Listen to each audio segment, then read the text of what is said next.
newspapermen meet such interesting people. They know the lowdown, now it can be told. I'll tell you quite reliably off the record about some charming people I have known.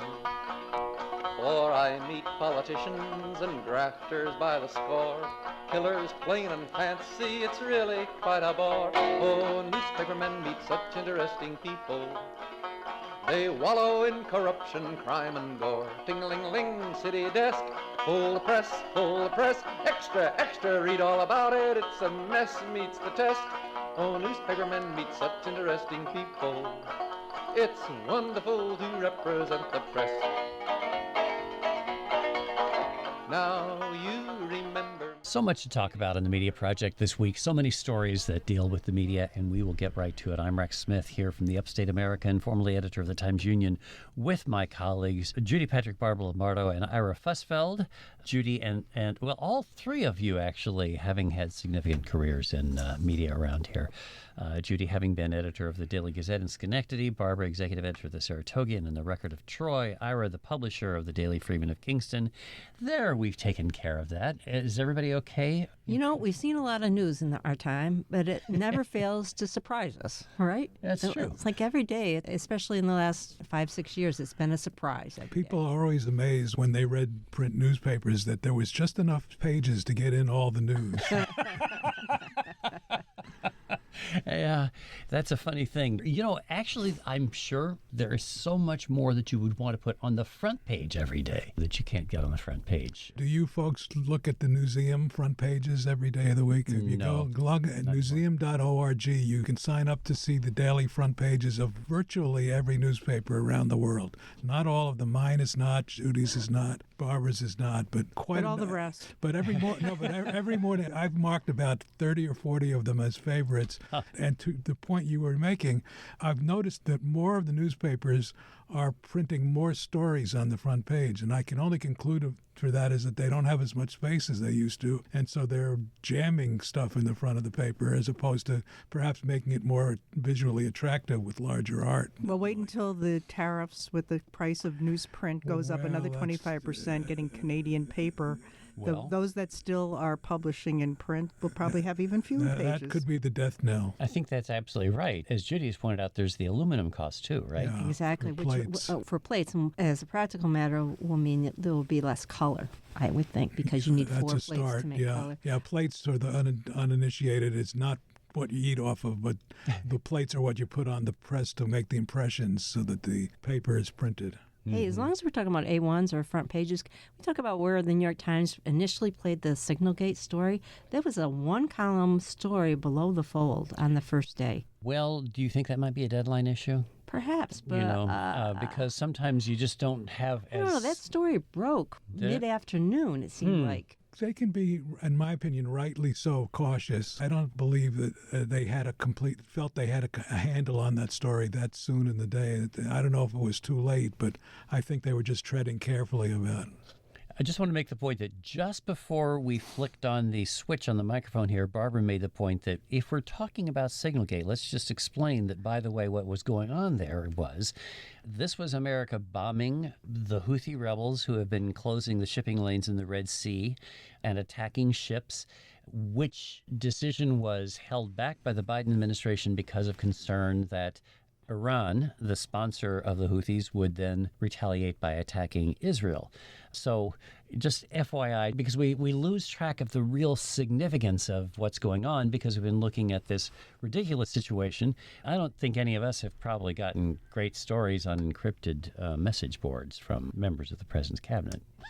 Right, and the notion that the overarching story, the attack on the Houthis, and the fact that they brought down an apartment building with innocent people inside. And we haven't really gotten a full report from the administration yet about exactly what it accomplished. I hear lots of information from them about what a great success was. I want the details of exactly what happened there. So that story seems to have been overshadowed by Signalgate, which it has its own problems and it has its own issues that we need to discuss from a broader perspective in terms of the nation's security and journalistic ethics.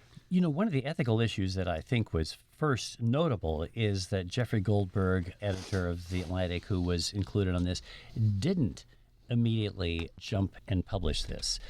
Responsibly, I think, he believed that he might be publishing top secret information, which could have gotten him in trouble legally, not to mention morally. So he held back until it became very clear what was going on. And he didn't publish the actual text of it until the officials stood up and said, well, there was nothing secret there. There was no He may have been the most responsible of all the parties involved with this. And what's ironic and aggravating, to use a less objectionable word, is that he's being vilified for being a bad guy when he may have been the only good guy in the whole episode. It's surprising, of course, that No, he's being not vilified. from this administration.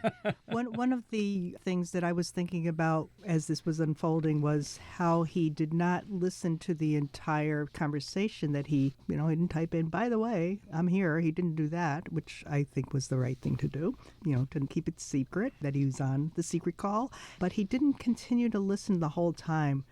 And I think I would have wanted to keep listening because this was an opportunity, a rare opportunity to find something out that may or may not be worth telling the public about. And he hung up. He doesn't quite explain why. I heard him being questioned on that by well, a New York Times reporter. I mean, he says he wasn't sure that whether he could be in trouble for listening, knowingly listening to classified conversations. I don't know. It transpired over several days, so Yes. he clearly had a chance to talk to colleagues, and I imagine one of those colleagues probably was a lawyer. I would say that'd be my first call. and I have heard military people say, the responsible thing for him to have done was to sign off immediately.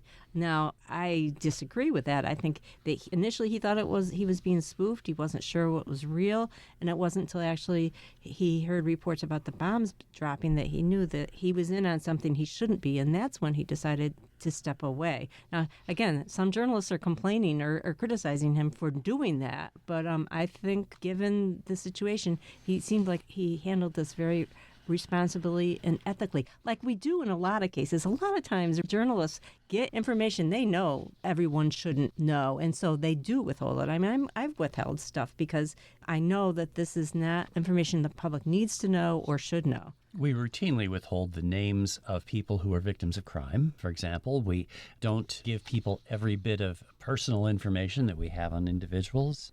Even little things like when there were property transactions that we used to run in the paper, we would not divulge the exact address, but rather the street. And when Senator Gillibrand bought a new home, initially online, we published the picture of the house, and her staff called me and said, isn't that putting her at kind of risk?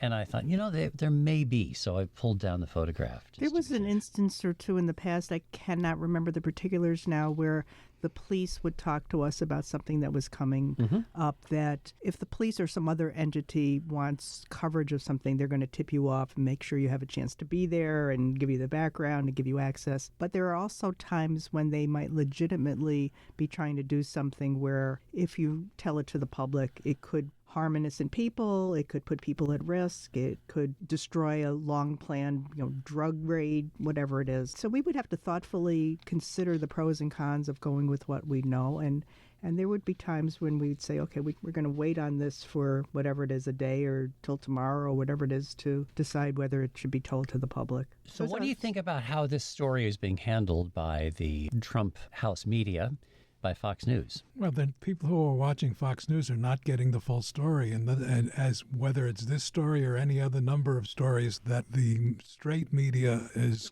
reporting accurately or at least balanced. People are saying with this and other stories, well, this is going to be the story that the MAGA folks are going to be convinced that Trump is not all he purports to be, except that what they watch and read and listen to are not outlets that are going to give them that straight story, and thus they really are largely ignorant as to what the other side of the issue is. And it's terribly frustrating, because as we move forward, as long as the Fox Newses of the world only look at things from Trump's point of view, there's almost no chance that there will be a public uprising against Trump. Well, plus for this particular incident, it was kind of an oopsie moment It wasn't that something was revealed by the signal, inadvertent hearing of the information. It wasn't that something put the country at risk or was going to cost anybody money or is going to, Well, wait put a minute. people's lives. You're saying that the information in the text was not. Well, as it turned out, nothing. And because Goldberg didn't publish the stuff, that protected service members' lives. So the way he handled it was positive, and people don't know about it. The reporter was a lot more careful than the principals he was covering because they put the lives at risk. He did not. Right, but this is not a type of an incident that's going to get people riled up and mad at Trump. An interesting wrinkle here is that Jennifer Griffin, who is a respected reporter for Fox, I know you might find that oxymoron, but she covers the Defense Department, and she does a stellar job, and she has been tweeting the truth about this, and people have noticed that she has not been given airtime on the Fox News Network. Britt Hume, the chief political analyst on Fox News, actually wrote on X. When Hegseth was saying this was a hoax, Britt Hume texted, "Oh, for God's sake, the administration has already confirmed the authenticity of the message." And so there are some voices, you're right, on Fox who are making it clear. Steve Doocy on Fox said, well, what was revealed was classified and top secret. But then right away, of course, his colleagues, Kayleigh McEnany, former Trump aide, and Lawrence Jones both said, nah, no big deal. So to Ira's point, that's what the people who watch Fox are getting. Well, I think that Goldberg handled himself well. He made the right decisions along the way. And in fact, even when the principal said, no, this is not classified, which he was concerned that it was classified, when he heard it was not classified, he went ahead and released the transcripts. But in releasing the transcripts, he still, in effect, self-censored by taking out material like the name of the CIA operative that he thought should not have been out. And as I said earlier today, they ought to throw a parade for this guy rather than vilify him. Some people on social media have sent kudos his way also for reporting it in a timely fashion and not holding on to it and writing a book. Yeah, like 6 months later. It's nice that we know this now. Yeah. Well, these problems can be addressed. In our industry, we love transparency, but sometimes there's too much transparency. We think things tend to be overclassified. But in this case, wow. I imagine there are a lot of Washington-based reporters who were wishing they had been in Mike Waltz's address book. Well, isn't that interesting? I would think that if you're Donald Trump trying to enforce no leak policy, you would have questions about your national security advisor having Jeffrey Goldberg in his address book and accidentally getting this guy into a conversation. Further on the administration's efforts to hold back reality, we need to talk about the hearings in the House, a special subcommittee under the inimitable Marjorie Taylor Greene holding hearings on PBS and NPR, claiming that, what was the title of the hearing? Something about anti-American bias in the news media. So the question is what these hearings actually revealed. The question of roughly $500 million, say, in public funding that goes to these, which is about $1.30 a year, I believe, per American. What do we think is going to come out of all this? Anybody have any suggestions? Well, I've long on this program when the issue of public money going to public radio, and it was a big controversy at one point when the former governor, Pataki, threatened to pull money away from WAMC from the state. I'm very uncomfortable with an entity that covers news and has opinion to receive any kind of money from the government, because what could happen is exactly what's happening now, which is that they're threatening to withdraw the money on the alleged unfairness of that media outlet. And I mean, I don't know that there are too many people who would argue that NPR skews liberal. That's not to say that they don't attempt to have both sides of the story. But I could see where people might be upset putting their money into NPR. And most NPR stations, from my knowledge of NPR, the large ones, and even including this one, would find it difficult to replace government money if it was no longer offered. But they would succeed in doing it. I have no doubt that WAMC, which has terrific fundraising capabilities, would bring its case to the public and make up the money. Could I challenge that point, Sure. Ira, about your notion that public broadcasting skews liberal? Yeah. I think a consensus might develop around that, but isn't it the case that the reporting skews factual? And that, in these days, is not reflective of the MAGA world. That's not Trump's Republican Party. Yeah, I think it's a better way of saying. I didn't say it elegantly. That's correct. But I do believe that there is a perception that NPR is liberal. I don't believe NPR tries to be liberal. I think it tries to be fair. And that, in these days, gets you on the wrong side of the Yeah. administration. So you can see why. And certainly, If you're not with us, you're against us. exactly. Certainly the wrong side of Marjorie Taylor Greene, whose great quote was, "We believe that you all can hate us on your own dime." So articulate. You know, anybody who watches the PBS NewsHour, I mean, that is not a biased news presentation. There's nothing more down the middle and thoughtful and well-reasoned and intelligent than the PBS NewsHour. And what the hearing was doing was criticizing the news coverage. I can see, you know, a lot of the time what PBS broadcasts is like, you know, British comedies. And sometimes you wonder how much of the public educational effort that serves. But the news presentations, I mean, NPR is all over the world covering important stories and delivering them to an audience that doesn't typically get that kind of information. I think it's unquestioned. And over the last few years, they have tried harder to offer a right-wing kind of perspective. And sometimes I would argue they bend over backwards too far. And I thought in the hearing, you know what, if you have an opinion about the president, you should say it. I mean, we're in a country of free speech. And I think that what the Republicans in this hearing were trying to do was trying to clamp down on any negative statements regarding the current administration. I think that's exactly right. But the notion of the coverage that these entities provide that nobody else in broadcasting really is. Now, there are podcasts that deal with these topics. There is print that deals with it. But if you're looking for radio news, the only place you get real radio news, except in major cities where you get some all news stations, but other than that, public broadcasting is the place for news on the radio.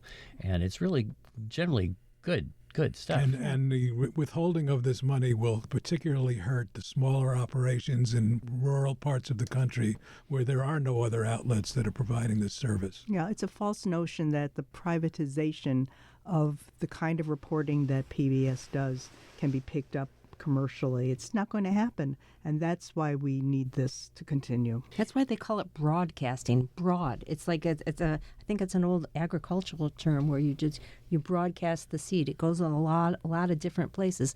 That's one of its values. I think to the point that the smaller stations are the ones that are really going to be hit. I think you're right that Northeast Public Radio here at WAMC can survive. I think the donors will come through. There would probably need to be cuts if this $500 million in federal subsidy for all of public broadcasting is eliminated.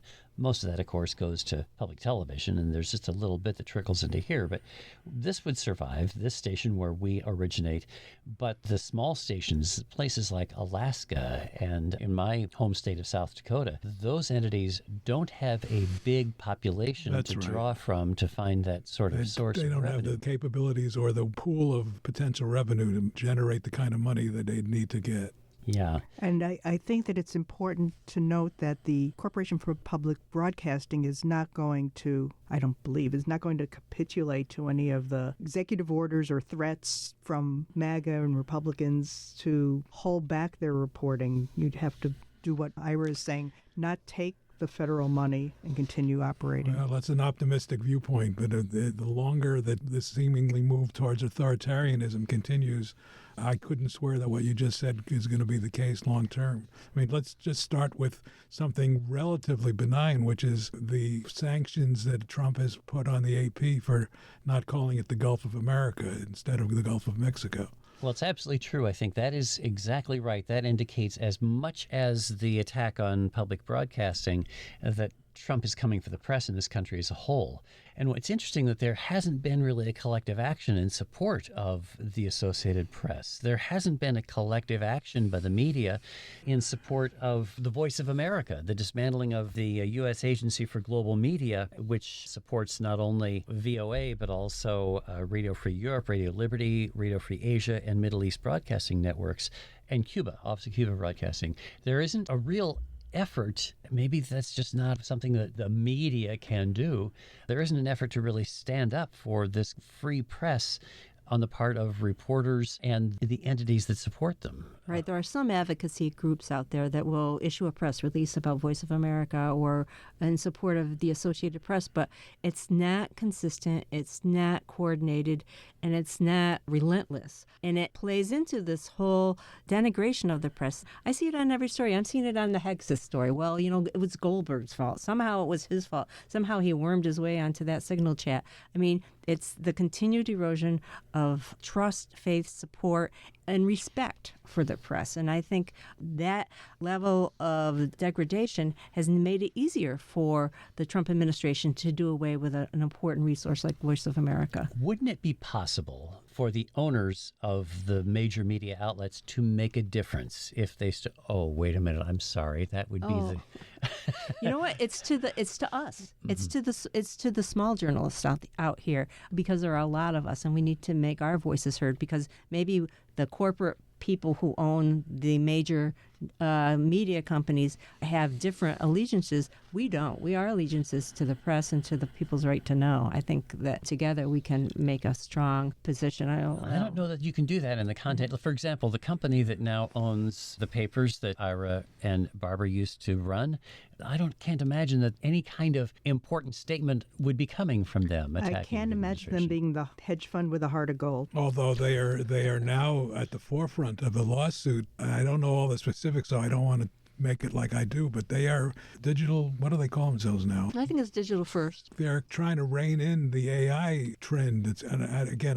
Forgive me, I don't know the details about it, but to Barb's point, our former company is leading the charge, and that struck me as good, and secondly, surprising, because I didn't think that kind of journalism advocacy would be top of mind for them. That's not journalism advocacy, that's business. And then that's what I was going to say. Of course, that's also business. Yeah, that's just trying to preserve their profit margin. Yeah. Where are they standing up for the business that they voluntarily entered, which is supporting a free press in this country? If the hedge funds and the corporate owners of the media don't stand up and take a stand on the attack on the free press in this country, they will regret it when it no longer exists. And I really think we are at a point where the editors and publishers need to start pushing their owners to make a difference here. Let's not be such lily livers and really try to insist that the corporate owners of the media speak up for public broadcasting, speak up for the Voice of America. And of course, you're going to run into Jeff Bezos, and you're going to run into Patrick Shunshing, the owner of, did I pronounce that correctly?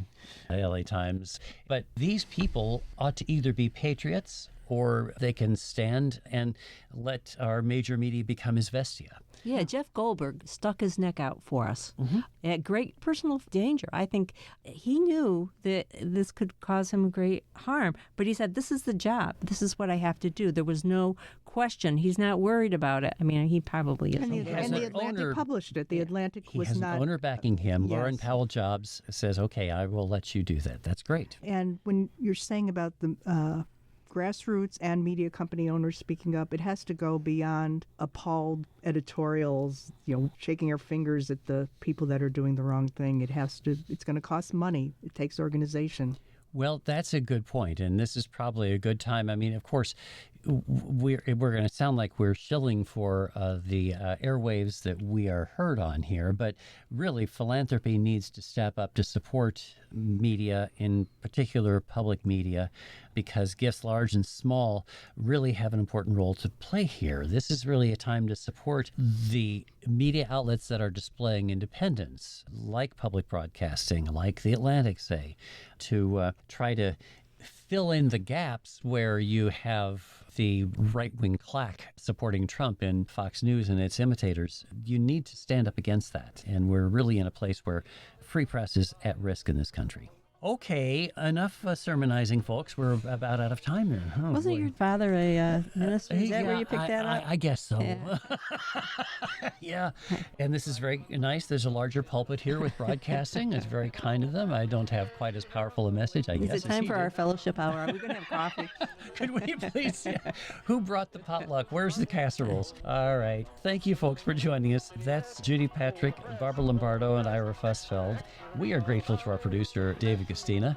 I'm Rex Smith. We hope you'll come back and join us next week for The Media Project. Like the richest girl who could not bake a cake, ting-a-ling, ting-a-ling, ling-a-ling-a-ling. Now newspapermen are such interesting people. They used to work like hell just for romance. But finally, the movies notwithstanding, they all got tired of patches on their pants. They organized a union to get a living wage. They joined with other actors upon a living stage. Now newspapermen are such interesting people. When they know they've got a people's fight to wage. Ting-a-ling-a-ling, newspaper guild, got a free new world to build. Meet the people, that's a thrill, all together fits the bill. Oh, newspapermen are such interesting people.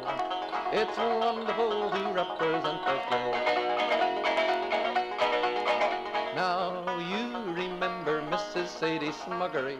The Media Project is a national production of WAMC, Northeast Public Radio. This week's projectors include former Times Union editor and current Upstate American Substack columnist Rex Smith, Judy Patrick, Vice President for Editorial Development for the New York Press Association and former editor of the Daily Gazette, Barbara Lombardo, Adjunct Professor at the University at Albany and former editor of the Saratogian, and Daily Freeman publisher emeritus Ira Fossfeld. You can listen to The Media Project anytime at WAMCpodcast.org or anywhere you get your podcasts. I'm your producer, David Gastino. Thanks for listening. Such interesting people. Like the richest girl who could not bake a cake. Ting-a-ling, ting-a-ling, ling-a-ling-a-ling.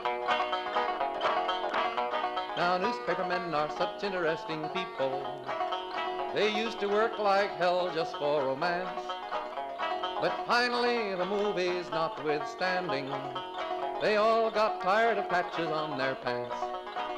They organized a union to get a living wage. They joined with other actors upon a living stage. Now newspapermen are such interesting people. When they know they've got a people's fight to wage. Ting-a-ling-a-ling, newspaper guild, got a free new world to build. Meet the people, that's a thrill, all together fits the bill. Oh, newspapermen are such interesting people. It's wonderful to represent the guild.